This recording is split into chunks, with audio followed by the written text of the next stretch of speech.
Meals on Wheels Chicago presents Chicago on Tap, Thursday, April 27th at Theater on the Lake, 6 p.m. to 10 p.m. Join us for a night of beer and bites from over 20 of Chicago's top breweries and restaurants and help raise crucial funds to feed our neighbors in need. You'll get to try 60 plus of the local brews and sample delicious food, all while supporting a good cause. This is an event you won't want to miss. To get your tickets, go to mealsonwheelschicago.org, click on events, and look for Chicago on Tap. And if you'd like to save $15 on your ticket with a promo code, be sure to email us at info@themaltinghour.com and put Chicago on Tap in the subject, and we'll send you the promo code. Cheers and hope to see you there.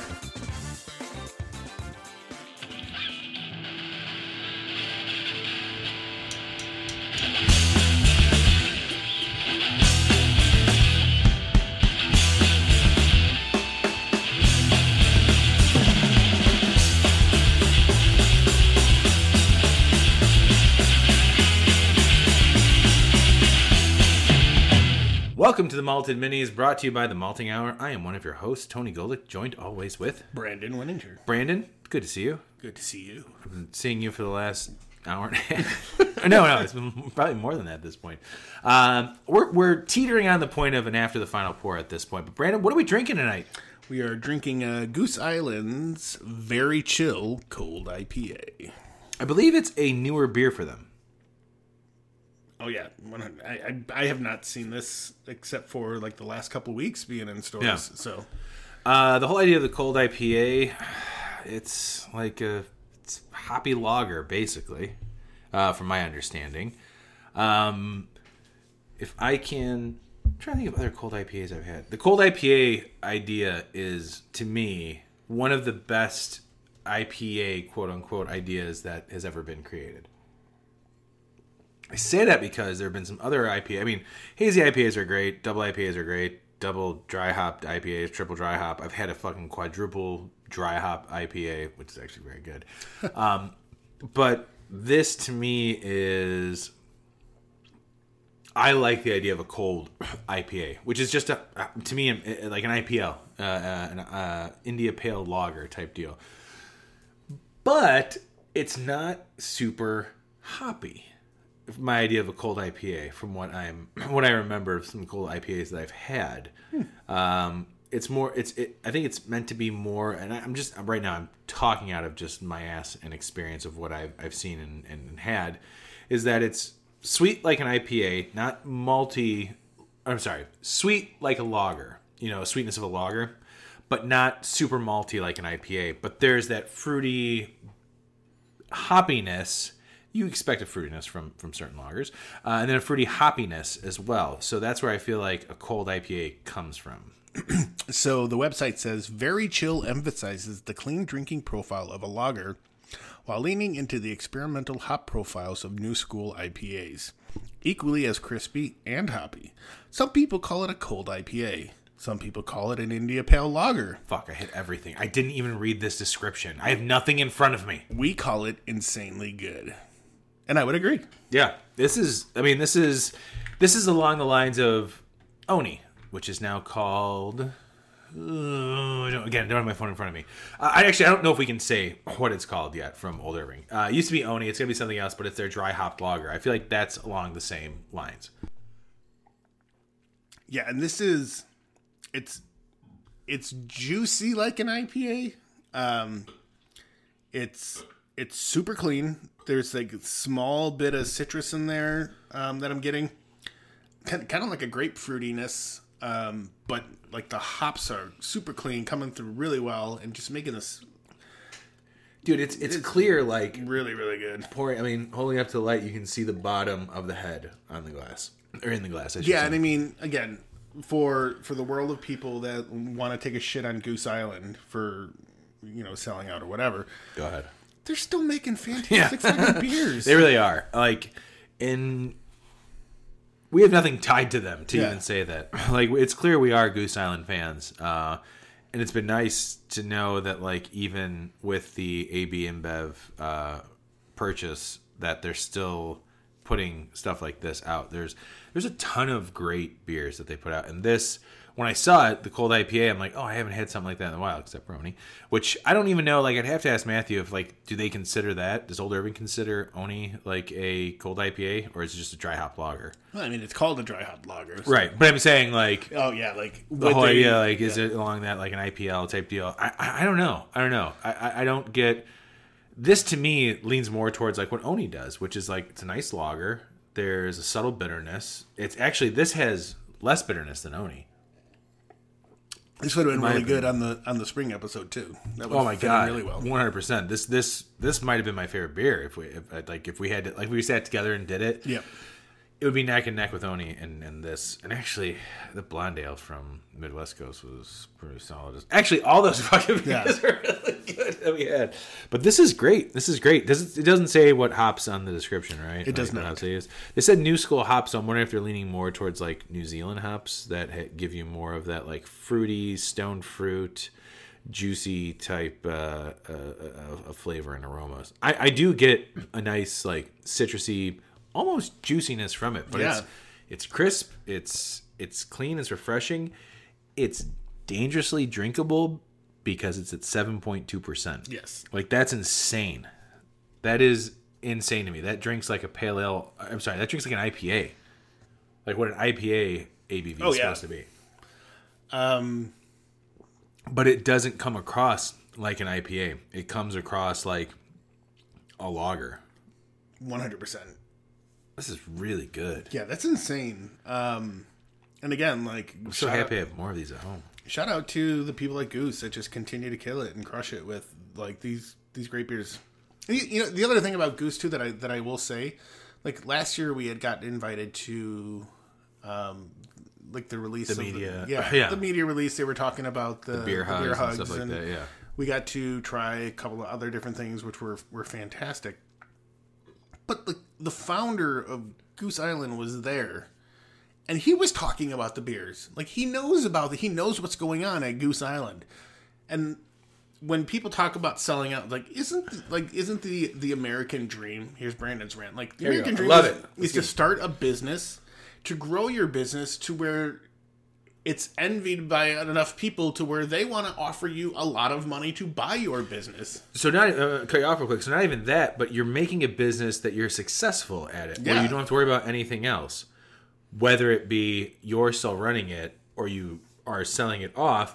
But you're like, you've done what you wanted to do. You've put out this product, that people want. The great part is that with Goose Island, putting out a great product, being acquired, and then still being a part of the day in, day out. Easily have just walked away. Easily have just walked away. And so many founders have. Like, they retire and, like, they sell their breweries, they retire, and, like, they take their money and they go live in Barbados or something. Like, I mean, cheers to them if they want to do that. That's cool. Yeah, but the fact that, like, we're 15 years now past the acquisition or something like that, and John Hall is still at these little like events, just showing face, hang out with him and talk with him, and like, and he like cared about what we wanted to say. Like that to me speaks volumes about our brewery. And you know, say what you want, like it's just super impressive, and that's the kind of, you know, experience that we want when we go to breweries, whether it's, you know, big beer owned by big beer or not. Like, I would want that kind of experience. I'd want people to be invested in, you know, like the owners or the staff, the bartenders, to be invested in what we say. Not because we're special, but we're customers. And like, hey, we want to have a conversation and we want to talk about stuff. Like, care about it, you know. And the fact that he still does blows my mind. Yeah, and you think about all the events that we've gone to, or just like, even this last year, the 2022, of all the Bourbon County that came out, that was just readily available. It was the first time, which to me, I loved it. I love the fact that I could go out to my local Jewel grocery store, and that morning of, I was like, I got to get there when they open up. I was there like an hour later, and I bought my allotment, and I was able to just do it right there and then. I'm like, oh shit, cool. The Jewel by me finally has everything. This is amazing. And then it was there, and this isn't a negative thing because it's not there anymore. Mm-hmm. We're in April now, so November, December, January, February, March, 5 months, so almost half year. There were certain variants that sold out. And there were other variants that sat there. Plus, there's regular Bourbon County because there's so much, so much of it made.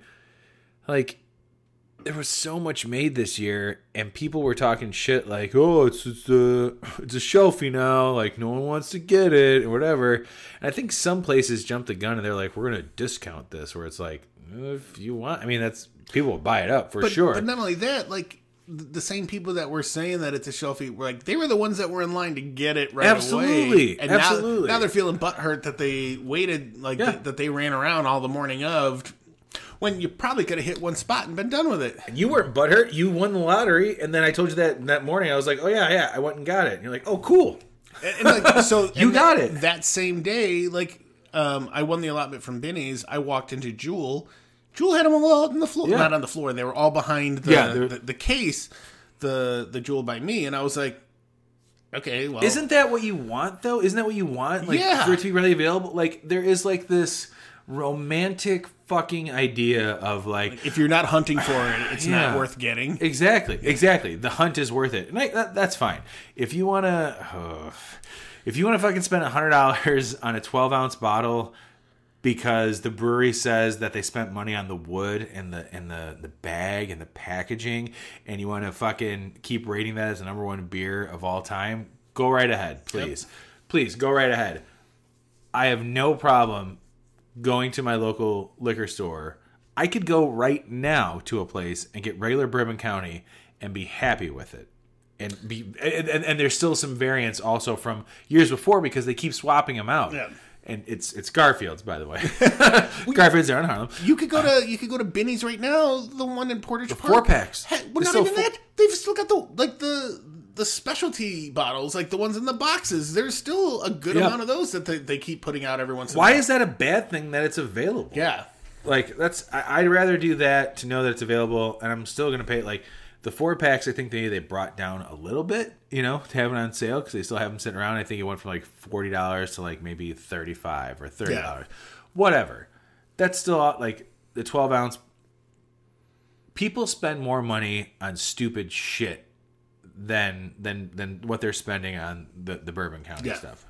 Like, again, if you want to spend $100 on a 12-ounce barrel-aged beer that comes in a wooden box, and the only explanation I can get was because, well, we put a lot of time and effort into the design. Fuck you. The design of the box? Yeah. Or the beer. Exactly. That was a highest quality ingredients. You're getting the same fucking shit that all the other breweries are getting, man. What beers were putting in it? Aside from Rare the year. But Rare wasn't even $100. I don't want to talk, like, it's my rant, but I'm also not going to talk shit. I will tell you off microphone what it is. So, funny thing about, like, that Rare, the year they did Rare, and those came in the Which, boxes. By the way, if anybody is listening, you've probably put together what beer I'm talking about. So that box, like, when it, for the Rare, like, that's a very fucking simple design, but like you think it's a about cool box though. But also think about like the thought that they've put into like the Blanton's version, how it opened just like the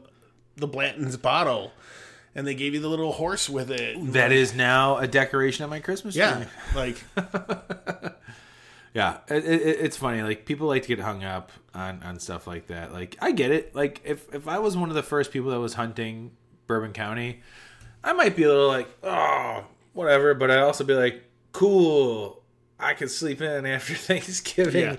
And then go to my Jewel at 10 o'clock because I'm getting groceries for the weekend anyways. Be like, oh, good, I'll buy a regular Bourbon County. Oh, here's a couple of variants. Oh, props available at, I mean, like, people want to talk shit about prop too. Like, sure, there's props that people like and there's props that people don't like. Yeah. This prop was perplexing.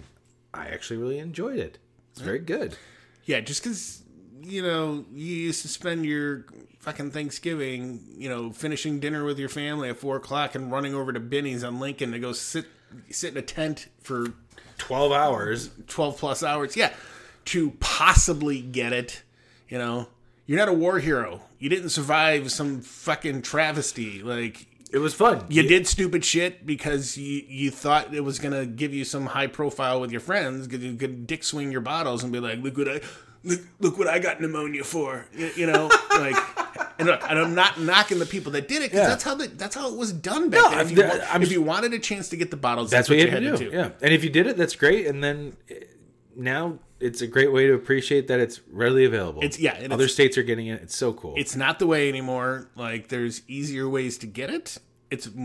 I am thankful that it's more readily available, and I don't have to get up at the butt crack of dawn and go to a million different stores. It's also nice that the lotteries are still available too. Yeah, because it's like, oh, good, I've already got my allotment. I don't have to worry about it. Like, I don't have to get up at all. Like, I guarantee you, this year, the day after Thanksgiving, my ass will be up early to make sure that I can still go to like my Jewel. I hope, like, I please God have everything again. Yep. It was such an awesome feeling to walk in there and be like, all right, cool. I grabbed everything. And then for the next couple of weeks, I was like, I can still grab stuff if I wanted to, you know what I mean? But it's a pretty penny to drop on all that. Yeah. And I will still sign up for the lotteries and things like that. And like, you never know what's going to happen. Yeah. If you happen to win it, you don't have to worry about getting up that early in the morning. It's like, go and get it when you can. Yeah. They're holding it for the next 2 weeks or whatever. Like, I'll go get it when I can. Like, yeah, because I think was it the year, not last year. So last year I won the Bennies. The year prior you won the bottles and cans. I get it to you, yeah. Yeah. That was awesome. Because you had already gotten your allotment, right? Yeah, or I had gotten some, and I was like, I don't want to. I want it. I don't want to get all of it. Do you want it? Yeah, and I think my problem was I had just bought everything, and then I told you, yeah, I'll take it anyway. So I went and I bought it. We keep drinking it here on the podcast, baby. So well, it's funny that we ended up going on a Goose Island rant there, because I think it's a well-deserved rant. Brandon, what's the name of this beer again? Very Chill. How many... There's an astronaut on the can, if that helps.